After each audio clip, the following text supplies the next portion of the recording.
ارزش بازار میم کوین ترامپ به 1/10 ارزش کل بازار بورس ایران رسید.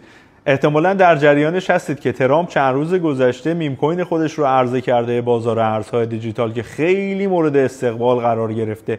توی چند ساعت گذشته حتی به رتبه 14 تو بازار ارزهای دیجیتال هم رسیده.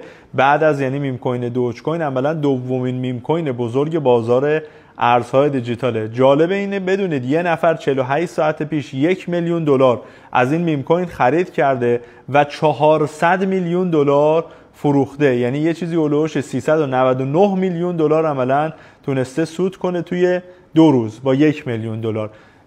نکته‌ای که باید در نظر داشته باشید 80% این میم کوین دست یک نفره که احتمالاً اون یک نفر خود ترامپه و به شدت سرمایه گذاری روی این میم کوین ریسکیه. باید در جریانش باشید که بعد از تحلیف ترامپ و توی چند روز آینده هر اتفاقی ممکنه برای این میم کوین بیفته و به نظر من در جایگاه یک رئیس جمهور یه ذره، حالا هر چقدر که سود به دست بیاره، یه ذره کار عملا چیپی کرد، شبیه این کلاهبرداری که کف اینستاگرام شت کوین میارن بالا رفتار کرد و کار خیلی قشنگی نبود.